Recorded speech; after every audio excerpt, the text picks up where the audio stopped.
Welcome, everyone, to the Soul Star podcast with Ali and Mandy. We are intuitives, we are healers, and we are spiritual teachers here to help others connect to their own intuition. And we have a special guest on today, Sydney Campos. She is a visionary CEO, a psychic energy healer, and three-time founder and best-selling author. So, welcome. Yay. That's Thank great you. for you. I know. We're so excited to have you on, Sydney. We just released a podcast episode all about connecting with the energy of your business and how our businesses have its own energy and you can connect with it to receive guidance and insight, all that sort of stuff. And, you've written a couple of books, but you focused a bit on the 5D visionary business concept and just kind of like co-creating with the energy of your business and stuff like that. Do you want to expand a little bit on that? Well, Sure. first, I want to hear about Oh, Sydney's. I want to hear about your journey. well, get to the good stuff first. Yeah. I'm Okay. like, I always like to know where, like how you even got to where you are now, type of thing, right? Because not all Yes. of us start off with this spiritual side, and it's always fascinating. Yeah. I We didn't know. start off with that spiritual side. Did you, Sydney? Were you always connected psychic ever since you were a child? Hard to tell. I mean, I was really disassociated from this reality for a long time. It was really hard for me to be here just with the amount that it Yeah. felt and processed and just my family dynamics and just really feeling like I was on the wrong planet and really more Wow. comfortable alone and playing in kind of fantasy worlds I would create for hours and hours and then yeah, part of my story is addiction and just, finding drugs and alcohol at a young age to shut everything off so I could just be normal, whatever that means, Yeah. just kind of cope. So I started that very young around high school time and then did that for about 10 years until I really just didn't want to be here. So I tried to die and exit the planet many times over and just really wasn't Yeah. allowed to leave, and then I laugh later because my guides are like, yeah, you weren't allowed to go. Like you would have had a big mission to fulfill here and kind of had to learn a lot of lessons quickly so I could get on with the mission. And so in Mm. 2011, I came to through getting sober and just starting to take care of myself. And that's really where everything began. Also, at that time, I was working in advertising and media in New York City, and I was already in that kind of like business world of, wanting to make the world a better place through conscious media and messaging. And I was always fascinated about, political systems and social justice and realized maybe unconsciously that the most effective way to create social change in a capitalist system would be through the media versus Mm. the Mm. slower route of becoming a lawyer and trying to change the legal system.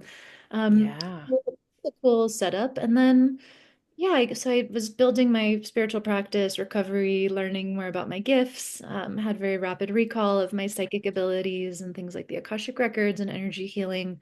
Started that in about 10 years ago, actually, and quickly, started sharing and guiding and teaching. And um, years into my advertising career, I've had this really loud, intuitive voice that said, it's time to go out on my own and start a business and really go full on into healing and not just have it be this side hustle thing on the weekend I was doing. We And get so that. yeah, I Mhm. started, it was over about a half a year that I, received support for starting to like work with life coaches and deepening in my own practice and working with more of my own clients. And it just became, inevitable that I needed to take this leap. And that was in 2016. So Mm. left New York and I started a business. I moved to Bali. I kind of actually started my business not in purely healing and coaching, but in startup advising because I had actually had many years experience advising brands on strategy and marketing and positioning and that kind of thing. Mm. I built a PR agency that I helped sell in 2016, which is part of the exit. So I've always uniquely kind of blended these worlds of business strategy in a very grounded, practical way, and very ethereal, multidimensional, intuitive insight. So I love when I find other people that similarly can blend those worlds, as I think we need more of it, and it's just so practical. Intuition is the ultimate business strategy. It's like hidden in plain sight, the ultimate resource for why we're here, what we're supposed to do, how we're Mm. supposed to do it. And it's so inefficient and slow to like try to logic or analyze our way through these creative endeavors that we're literally gifted by source, to create Yeah.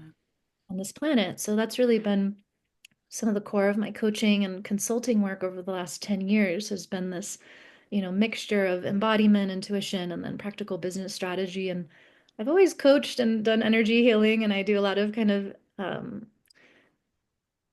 pretty advanced multidimensional work with facilitators. I have a training program. I've been doing that for almost 8 years.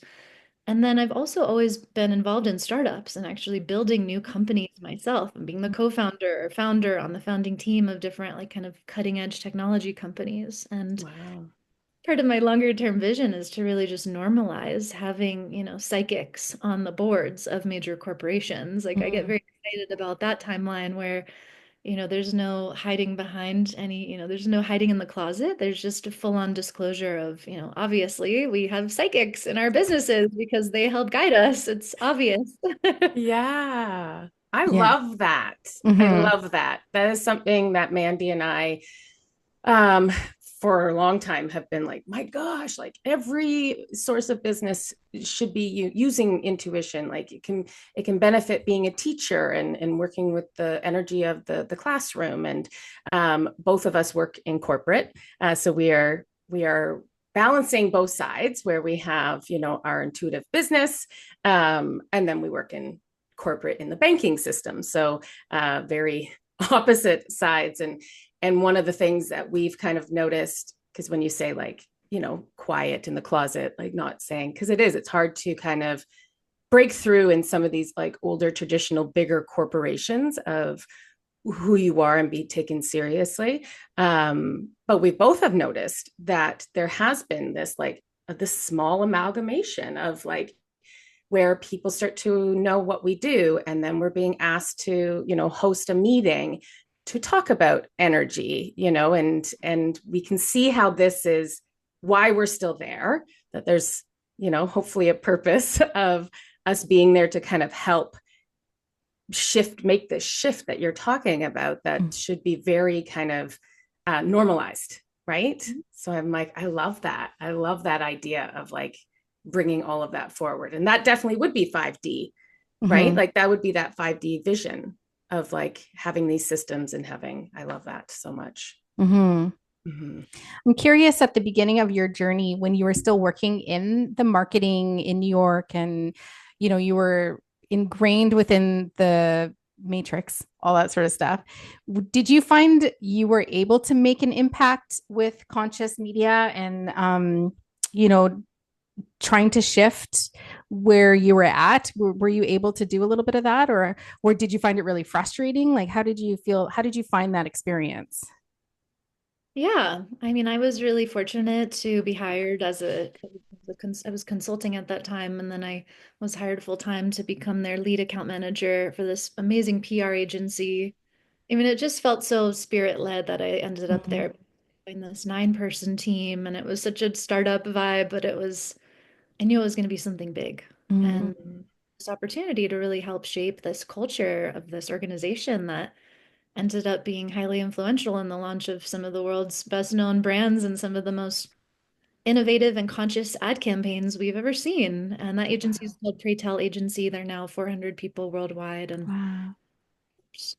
yeah, do an acquisition for 20 million in 2016, which helped me to seed my, start of my business. And it was an incredible experience. I personally hired probably 20 people that stayed on staff for over 7 years because the culture is just incredible. And it was Wow. so much fun. It was Mhm.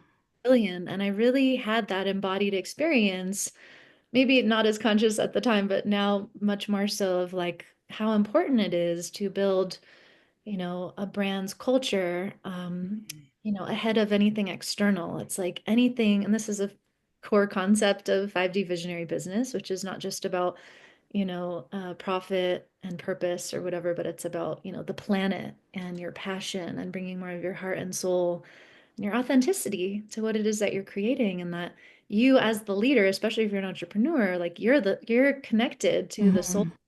you're creating. You're the steward for it. It's like a parent and child relationship. Any entrepreneur really knows, like, especially if you have a business partner, it's like being in a marriage and having a family. And so I really learned firsthand in that experience building Pre-Tell and really watching it scale so rapidly. Like, okay, wow, like the reason we're able to have such a positive, powerful, and abundant impact in the world is because we prioritize culture and the people Mm. who are really the fabric of any product that this business would create. And it just had this like, there was just such a depth and meaning to everything that we were doing, even if it was, some of our things were like pushing more like, electronics or, but we got to be so creative in the storytelling and just give more meaning, to Mm. the like transactions that are being done in the world with not a lot of meaning. And so I just learned so much. And it's actually through my time there that I also connected to just, more of my gift of being, I was naturally just showing up as a mentor, as a guide, like helping people with their Mm. professional development journey. And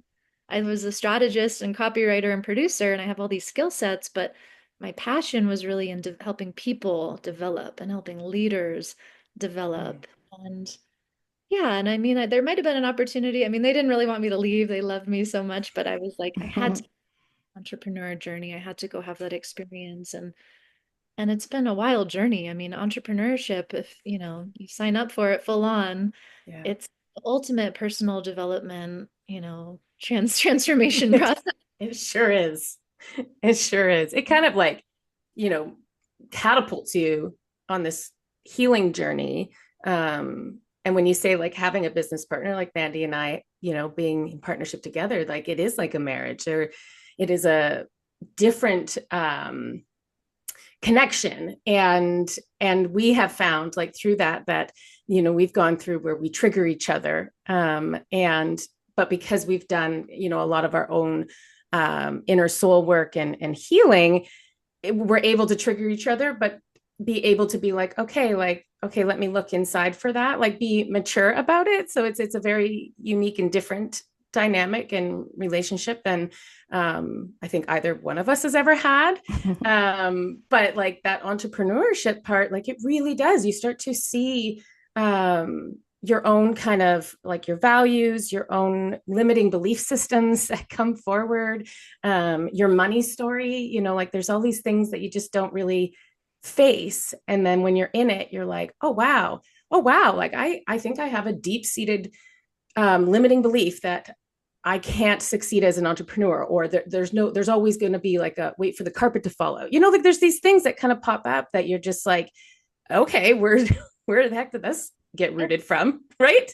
Yeah. Like, let's see. So Love that. interesting. I love working with founders. I mean, I Yeah. work with early stage tech founders and entrepreneurs and even investors now that I'm kind of I've been in New York this last year building an AI startup that Yeah. is fantastic. And I've gotten to interface with a lot of different types of people and executives and just different, and also in like kind of traditional corporate environments and, Yeah. different from some of the jungle environments I've been living in Bali and Hawaii and Tulum, where it's like, a lot of entrepreneurship. But it's been nice being in New York, a little bit more grounding and a little bit more, yeah, structure for like thinking about bigger world impact, and Yeah.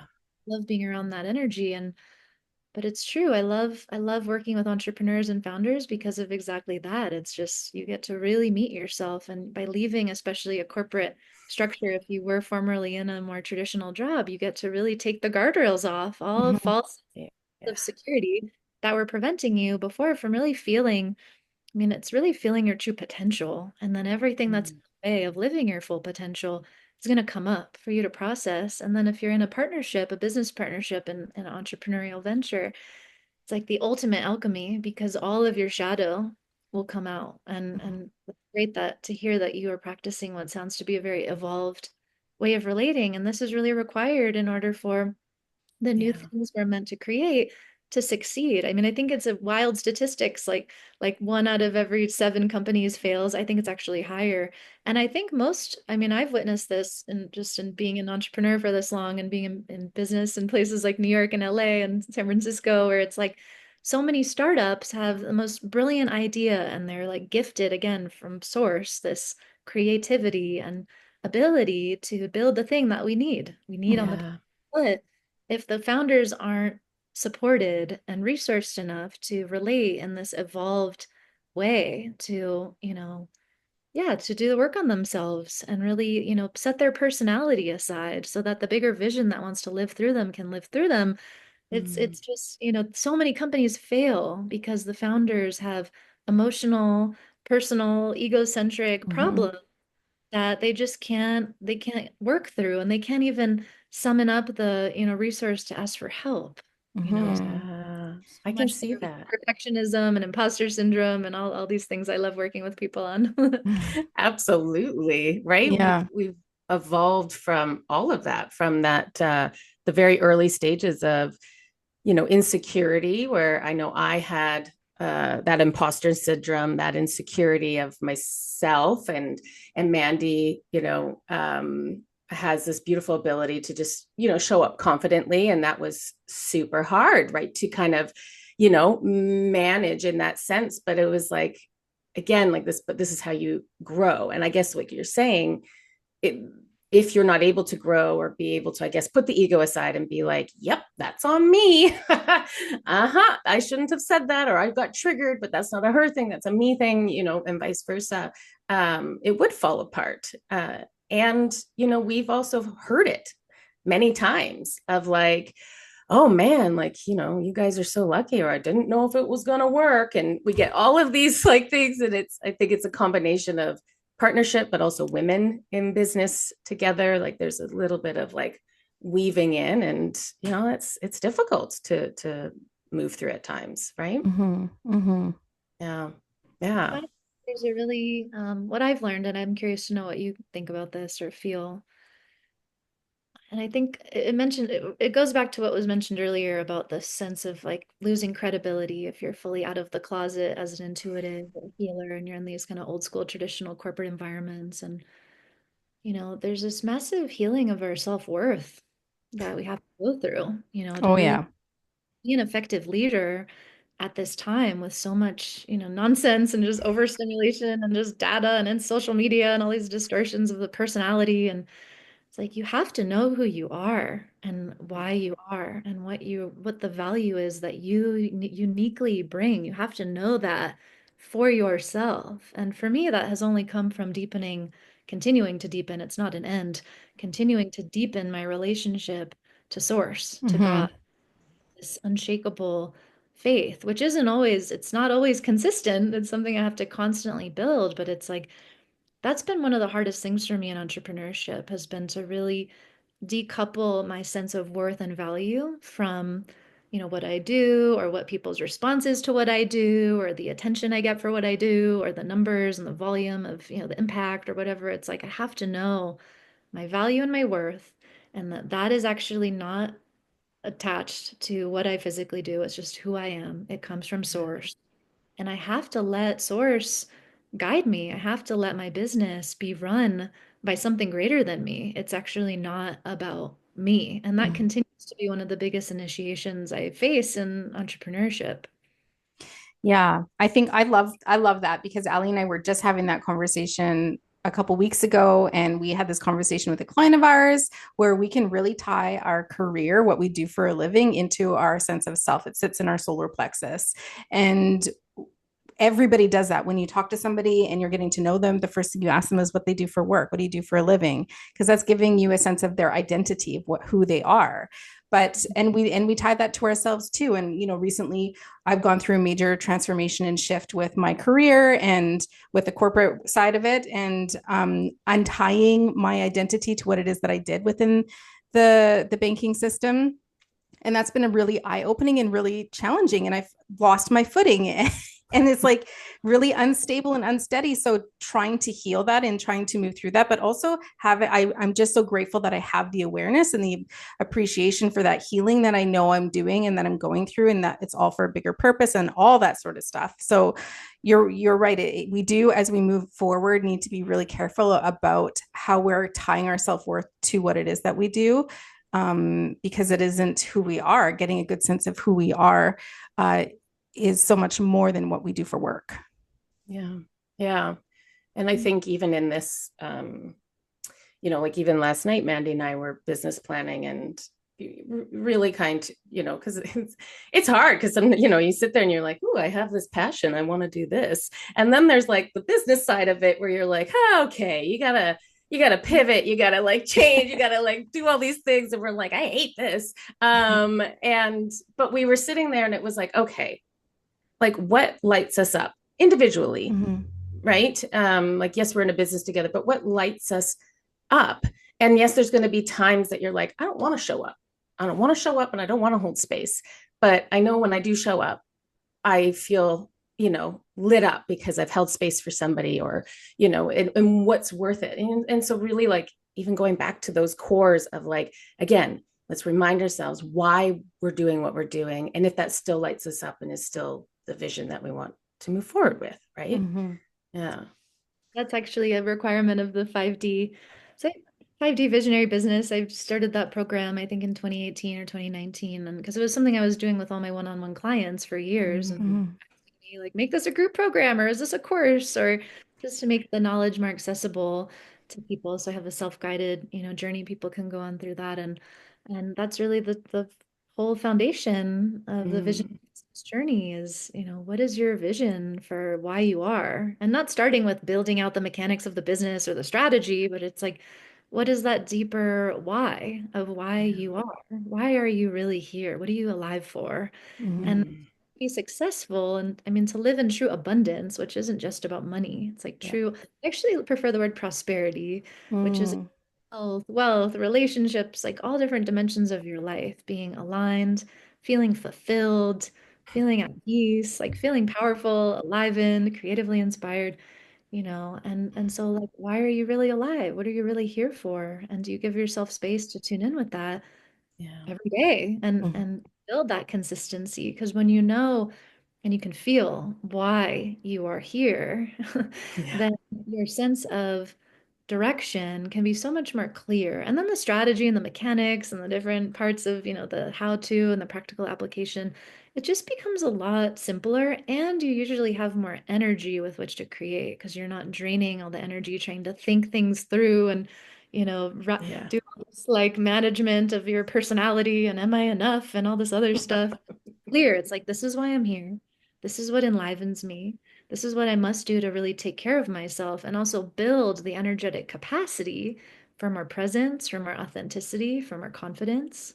These are Mm. practices, these are muscles we must build Mm-hmm. and really reverse the engineered condition of like, we have to build the outside thing in order to feel better inside. I'd Yeah. say reverse the whole thing, focus on building your energy to feel how you want to feel now, and then allow a deeper creative expression to be given to you because you're more receptive and you're more intuitive and open, and then see how much more fun building can be. Yeah. I Yeah, love that. me too. You talked a bit about the 5D visionary business. Like, do you want to go into that a little bit deeper? Like you said that was the first foundation is to making sure that you're creating or you're doing something that really lights you up and you feel passionate about. What are the other aspects of a 5D visionary business? Sure. Well, I think at the time I created the program, the term 5D was something I used a lot, and I don't use it as much because No. it Mm-hmm. limiting. I feel like it got kind of made into a gimmicky thing. Like people are like 5D and ascension, and I used to be Yes. one of those people that overused it, and now I'm just like, this is silly. We have infinite access to all dimensions, and there's not just, Mm-hmm. and it is already at like 7+D. It doesn't matter. None of this Yeah. matters. Like, attached to, I need to be 5D, and even that can be this constricting identity that, Yeah. again, I think Mm. bit of a gimmick and can be very, yeah, just constraining. So Yeah. call it visionary business nowadays, but I think the training or the way that I do a lot of my mentorship with people that want to build, businesses, I want to share one of my favorite quotes. One of my favorite visionaries of all time, who's a big inspiration for me, is Buckminster Fuller. And this was a great example of someone that was highly intuitive and psychic and created, I think, some of the most, powerful inventions of all time and just created an immense body of work throughout his lifetime. And one of my favorite quotes of his was, "You never change things by fighting the existing reality. To change something, you build a new model that makes the existing model obsolete." And so this is really important wisdom for our time. Mm.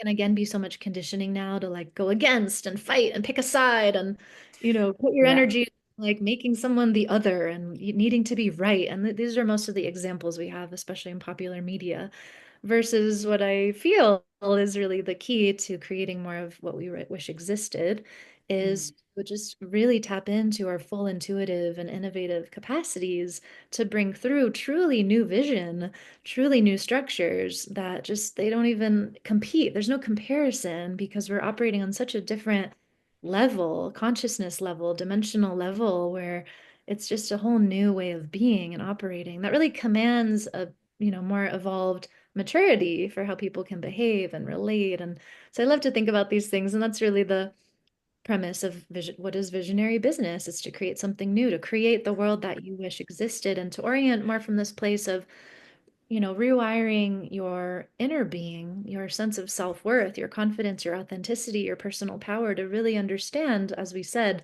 what is the true vision and your reason for being, and to really know yourself. And then from that place, start to source from an intuitive sense, what is it you're really here to create? What is it you're really called to steward? And then learning how to be in conversation with your business as a soul. It has its own soul. It is a Mhm. sentient live being that can be communicated with. And so, what is your unique way of learning to be in conversation with this being? How do you listen? How are you asking? How is this the new way of actually strategizing? That's not just a very limited mental frame.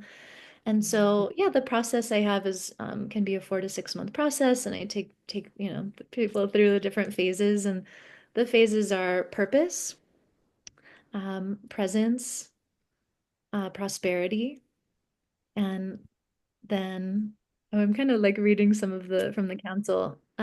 Purpose, people, prosperity, play, and then planetary service. So those are the Mm. 5 dimensions when we talk about 5D. It's actually different dimensions of how we can build a business with these different energies of not just the traditional actually 3D model, which is Yeah. people, purpose, and profits. It's adding in play and prosperity and planetary Mm. service and the bigger, why and reason for being. And then, and I have a bunch of different templates I've developed to help people go through that process. And a lot of it is very reflective and it's about getting to know yourself, getting to know who you really are, why you are, what is the unique vision you're here to birth, how can you be in conversation with that, how can you humble yourself to be a steward of that vision, not like this egoic, I'm in control, Mm. I build the thing, me. Again, I don't have a ton of great examples. I mean, we do have some, but not enough. We need more examples of this way of being, of this way of leading. It is a much more embodied, real way of leading. And I feel just in my own experience, this is what leads to true success because Mhm. I mean, I wonder if you've had this experience, but I've coached hundreds of people, probably we reached thousands of people through all my work over the last 10 years. And I've just seen so many people and through my own experience attaining a lot of the things I thought I should have to be successful and happy, you know. Yeah. So really getting clear on what success means to you and how that looks and how that feels. Redefining that because I've gone through that and I've coached people through, who have everything, 100x what I would Yeah. consider, abundance, and Mhm. they're not fulfilled and their relationships are suffering and they feel lonely and they have no spiritual connection. And it's like, what's the point? Yeah. So Mhm. the strange time we're in because we're really at the forefront of a massive shift in consciousness and values and just collectively deeper awakening as to like what is the point of actually being alive. It's not to just work ourselves to death and make money and retire. It's deeper purpose for being here. And there's a deeper purpose of like our businesses and why they're gifted to us as these creative visions. There's a bigger purpose to the service that we're here to provide. And it's a different value system. It's actually about connection and fulfillment and peace and these more intangible, immeasurable things that we all intuitively know are like more important. But we're just at the Mhm. very beginning of this shift. It's exciting. Absolutely. And it is connection. Like, you look at everything, we're always looking to connect. Everything is leading back to connecting, whether you're wanting to connect, with your family, your friends, your coworkers, people, clients. Like, everything, it always comes back to connection. Like, we as humans want to feel connected to each other. And And I do agree in the sense that we do live in a time, or have lived in a time, where this idealism of like what success is, and through that, march of trying to get to that and obtain that success, you can lose all that connection, because that's all you're focused on. And it's reprogramming ourselves and dislodging from that. Like, Mandy and I are different in the sense of, like, Mandy has struggled with the, like the idea of success, or what it fulfills, and having that really connected to her core. And that's been something that she's moved through. And I've been I guess the opposite, where I'm like, look at what we've done in the last year. And I'm like, you've got to stop and look back and be like, we've done this. And this is amazing. And, but she was programmed, right? That was programmed from childhood, that it's like, here's the goal. Let's work for it. Once we get it, well, now the goalpost has changed. Well, I never reached the goalpost. It was always moving. Yeah. I was never able to. Yeah, I was never able to appreciate the goal that I achieved, because I was always moving the goalposts, and so I never appreciated it. But yeah, that's what I'm healing. So it's hard, right? It's hard. And I think we really much as society have, gotten lost in that. And I love the idea of, creating from a heart-centered space, right? Mm-hmm. So like, and that's the thing, people can feel that. They can feel that vibration when it's created from the heart space. Mandy and I have been doing more local, because we've been mostly online, and we've been doing some more things in our community and going out to events and stuff. And it's something that we are recognizing, that people are being drawn to us because we purely are from that heart space. Like, we don't go into these events with an ego. Like, I think we kind of go into it being like, we're newbies to doing these type of events, and hi.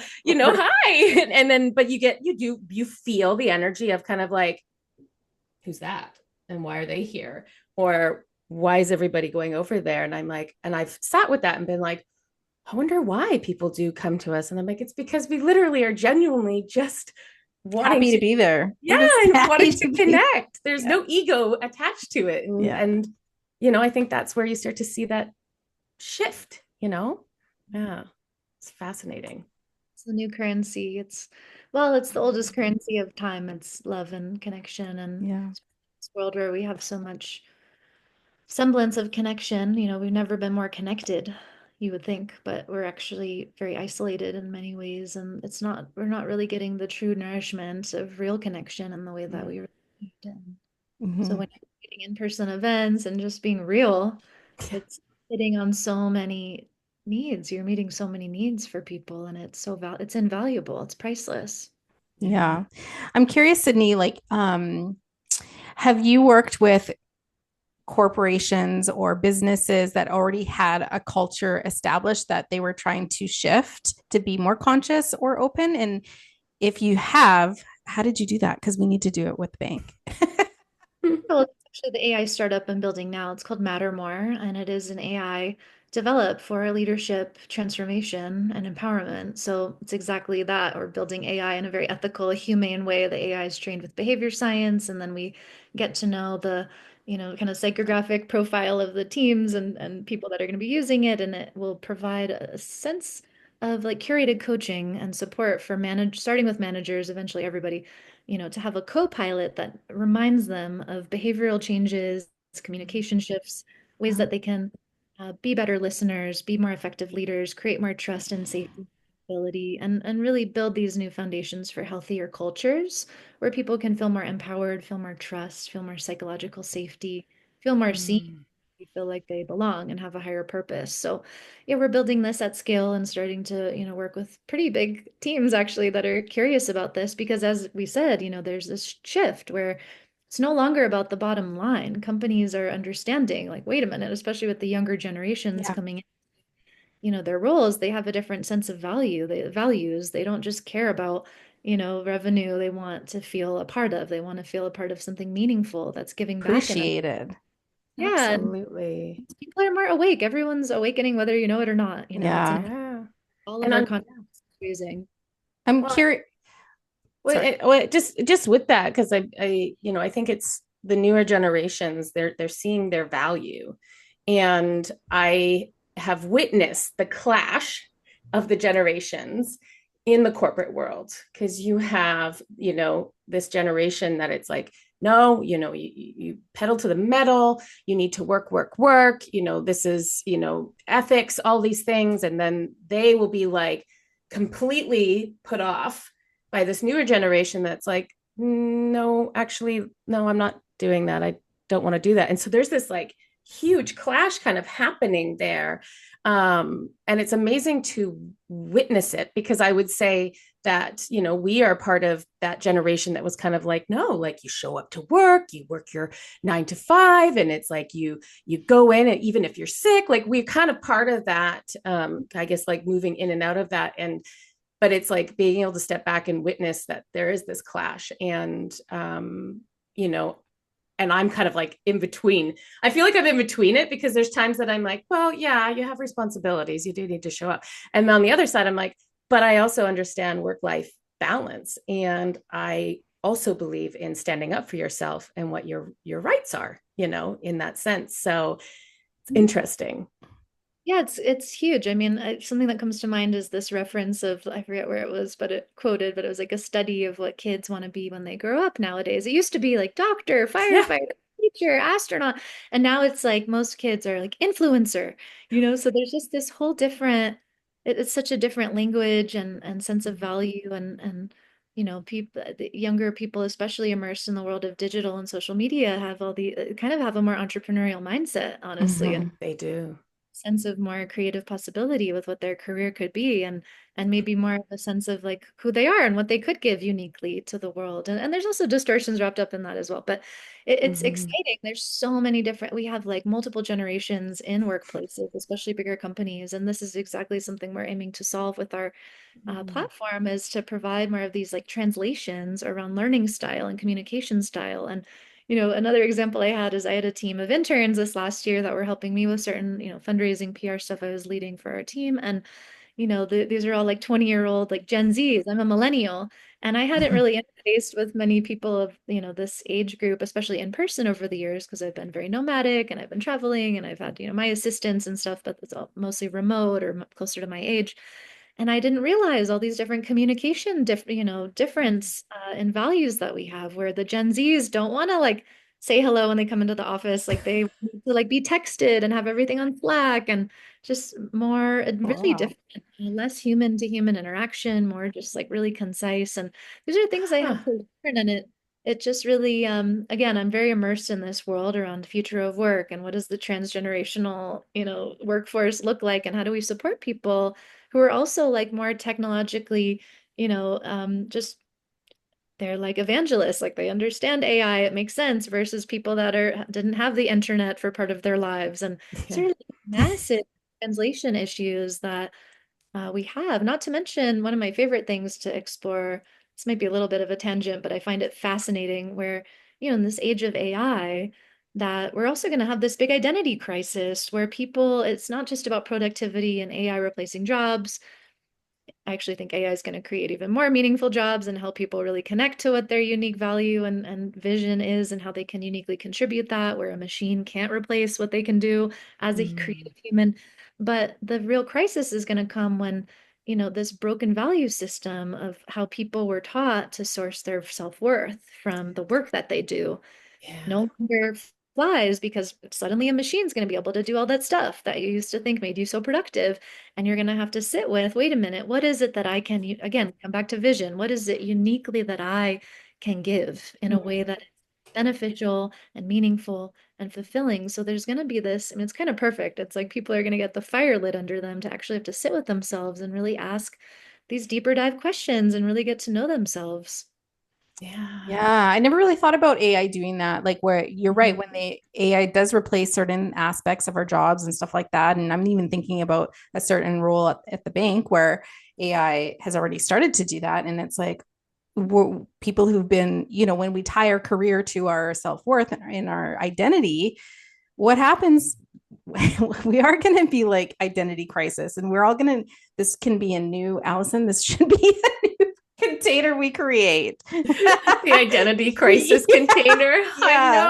I know. Crisis, identity crisis, But that's what we existential are crisis. finding, Yeah. though, that Mhm. the most people that come to us, whether it's for readings or even to connect your intuition, is they're kind of in that state of identity crisis. They're kind of in that state of like, there must be more. Like there There has to has to be be. more, and what we have found is in our 6 month journey, it's not just about learning this new skill of like, oh, I'm an intuitive, I can all these things. It's the journey of their self-discovery that we have found has been so um integrated into it and part of it, that sometimes that takes over what they I, originally started it, well, I right? think that's what surprised us is that, initially our 6 month container, the soul activating journey, was about developing your skill to read energy so that you could learn how to receive guidance and insight for yourself. But what it's really evolved to is a journey of self-discovery. Mm-hmm. And that's just, everybody's just found it's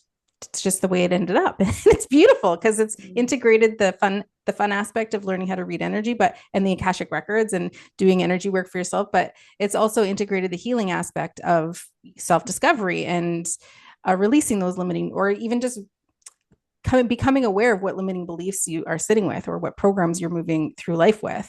And it is, the beginning of a self-discovery journey. And it's a beautiful experience because you're right, Sydney, as we move forward into this new way of doing everything in our life with AI and with the consciousness raising on the planet and the awakening shift and everything like that. Everybody, your greatest skill set is going to be to know who you are, what your values are, and who you are at a soul level. Yes. Mm-hmm. Crazy beautiful. Good thing I wrote a book about how to do that. Oh, I you. love that. I was just looking at that because I was like, because the last book that you wrote was in 2023, and it was I'm ascending, now what? And so I'm like, ooh, I need to get this and look at Yeah. this, because that's true, right? Like, okay, you get onto this path and all of a sudden you have all these things open up and you're like, what? And then it's like, yeah, now Now what? what? So How tell do us I about your go? book, Yeah. It's just please. what you said so beautifully. Oh. I talk about that. How did the steps to embody your true self, awaken your power, Yeah. purpose? And it's a journey I lived for since I got sober. And I started out as writing my own version of like a recovery program, and Mhm. not about just, because I was in the question at a certain point in my journey. My first book was about empaths and energy mastery and intuition. It's called The Empath Experience: What to Do When You Feel Everything. And I Mm-hmm. basically just wanted to put everything in that I was telling all these clients for seeing for energy healing and refer them to a resource instead of having to say the same thing over and over again. And then Yeah. later, I was at this point in my journey where I'm like, I don't want to do drugs anymore. Like I'm okay. I'm pretty present. Like I'm helping all these people, but like there's more. There's been more in the journey. It's not just about sobriety, recovery, not wanting to die. It's like there's a Yeah. journey of recovering your true self. It's like because I was teaching about embodiment and authenticity and prosperity, and I had this crisis of my own identity of feeling like aware. I came into a deeper level of consciousness and self-awareness of like the way in which I had let this big identity of like a performer or how people were relating to me be the main way I was going through the world. And I desired, you mentioned it, like this desire for deeper fulfillment and connection to my true self. And the false self I had been living in just felt so heavy. Mm. And it was something, it was that moment of awakening of like, oh my God, I feel fake. And like, what, I don't even know what's real. Like, can I even be all the stuff I created? Was that even real? Like, who was that? And it just meant I got sent on this initiation journey of really cleaning out all of these old identities and coping mechanisms and, the learned ways of needing to prove myself and be enough and do what I think you want me to do to be enough, whatever. And it was a long journey. And even starting the book, I wrote I messaged my publisher, I got a book deal right away. And it was going to be this other book, The Consciousness Code. And I was going to teach you about how to ascend your consciousness. And even through writing that, I'm like, this feels fake. Like, this is like not Wow. for me, like for, it's not, but just for the Yeah. level of authenticity and depth and truth that my soul requires. it was such a cool exercise to be like, this is not it. Like, this is like this conceptual thing. I want this to be real. And I got sent on Mm. this whole journey. It took me 4.5 years to write the book. And I had the journey of, as I would start to write, I had to go through the real embodied experience to really make sure I was understanding the lesson that I was teaching, because I could no longer teach from concepts. I could no longer Mm-hmm. the conceptual knowledge, I had to live it and feel it and be it and just transmit. And so I hope that the book has that feeling of a transmission where, because it's real, and it's the best I could do at that time. Even since then, there's a little bit of like, I've changed so much, even since writing the book, like who wrote that? But I almost had to get it out at that time because it's for a particular time. And I really, truly pray it will help many people in their journey to recover their true self. Well, Absolutely. yeah, and I'm sure it will. As you know, everything happens in layers. So the more we evolve, the more awareness and consciousness we can access. And people are, we're like way shores in a way. We're kind of leading the way. And so there's so many people that are going to reach that state where you were at, at some point, and that book will be perfectly for where they're at and receive perfectly for what they need at that level, and then they will also ascend. So when you write part two, they can access part two of that, because you're probably moving through that right now. But yeah, it all happens in layers. And I love how you said at the beginning, it was kind of like there was that fake self, like that false self. Because you're right, there is, before you awaken and you start raising your consciousness, it is like you're existing in a false sense of self. You don't really know who you are. You don't know the answers to those questions, like, what lights me up, or what makes me special, or why do people like me, or, and I remember having somebody ask me, like, can you name 3 things that people would say that are nice about you? And I was like, I don't, it took me a minute. Like, I was so disconnected from who I was. I couldn't think of one word that somebody would use to describe me in a nice way. I can now, but Yeah. but back then, and also it's dismantling all those versions of yourself that you created to exist within certain different, like, friend groups, for example, or with your family, or with your job. Like, there's certain, you just behave differently in certain areas. So I love shedding all of that away, and emerging as your cosmic blueprint, Yeah. that shiny aspect of your soul that's just waiting to be connecting to others. Well, and it's evolving, right? And so Mm-hmm. I think that's like one of the pivotal things to understand. Like Mandy and I have said this many times over, the 4 years of the podcast, where we're like, or even when we're teaching, like, this is where we're at right now, but we are constantly learning and evolving. And so, we might change our perspective on something or learn more. And, back in year 1 of the podcast, be like, oh man, we were just such little babies then. Like, we've grown so much, the awareness, but it's understanding, like, it's not removing the ego side of that, to Yeah. be like, oh, we were wrong then and we're right now. No, we just know more now. We've grown. Mm-hmm. And when we're evolving as humans, because we are constantly evolving, there's no end there. Like, we kind of talk about the healing process, because, like, at the beginning you go through some steep healing processes, and and a lot of our clients go through it too, and they're like, when's this going to end? And we say it too. There's times when we're like, when's this going to end? But we also know, like, it's not, because we're constantly growing and evolving and changing. And I'm right now in a season of learning to date again after being married for 17 years. And even just that brings up things where you're kind of like, I had somebody ask me, what are your green flags and red flags? And I was like, huh? No idea. And so simple things like that. And you're like, now you have to sit there and look at yourself and be like, well, what are they, Allison? What a question.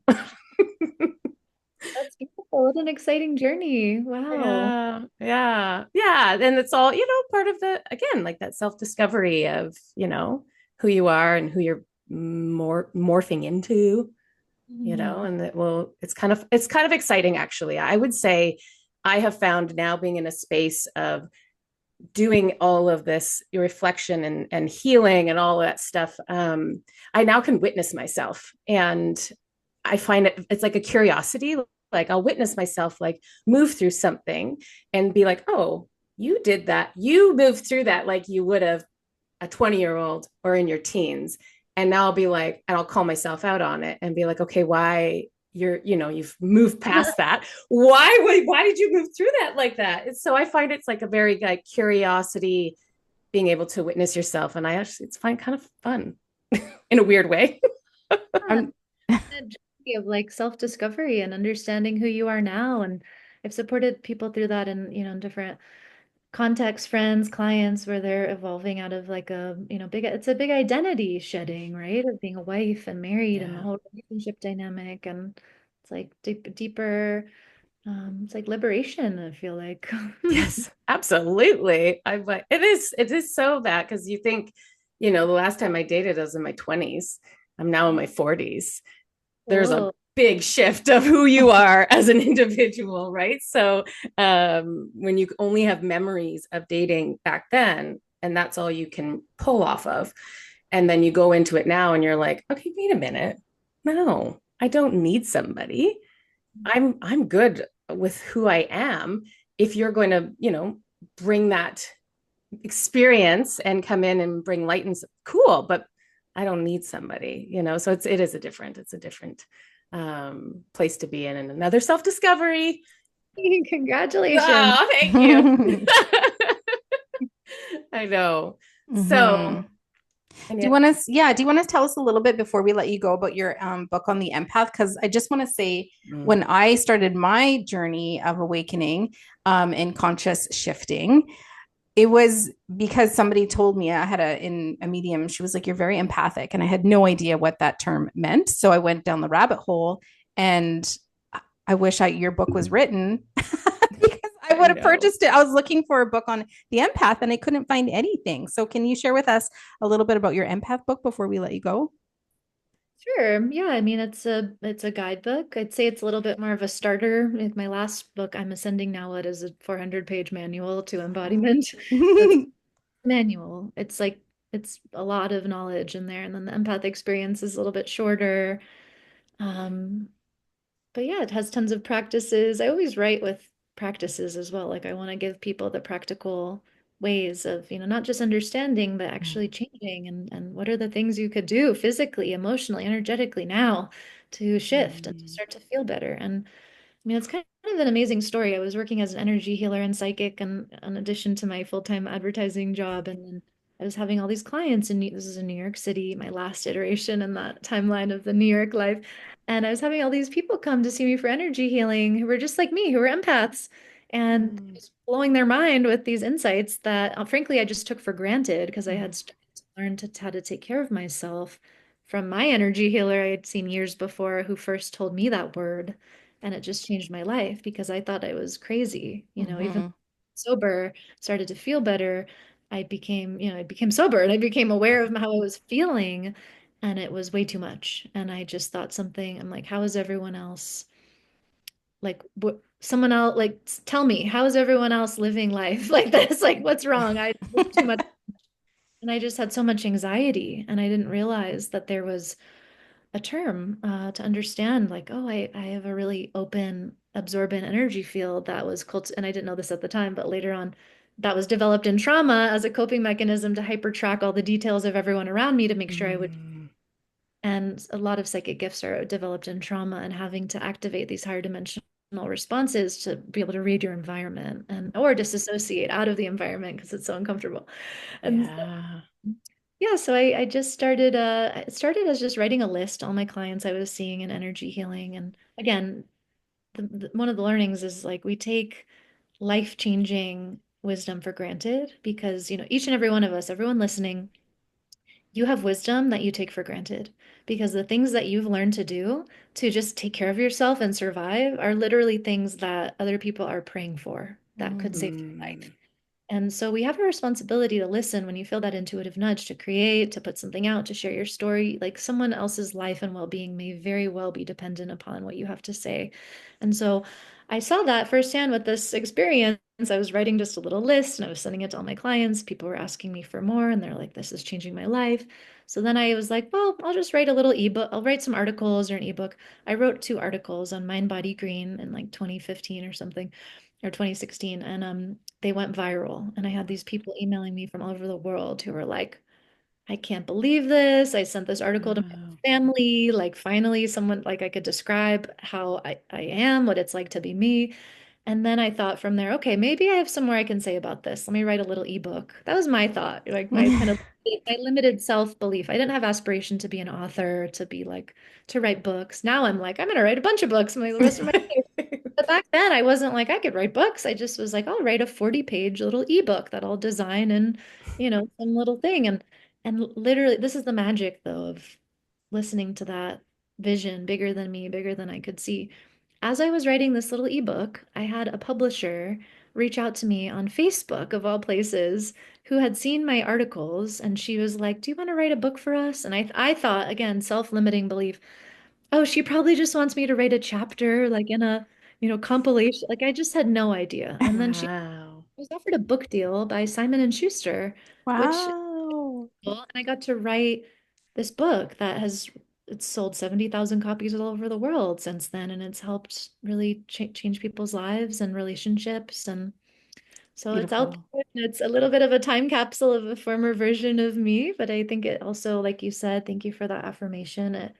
It's just meant to meet people right where they're at the right time. And that's why books and even podcasts are such gifts because we can create these time capsules. Mm-hmm. Beautifully said.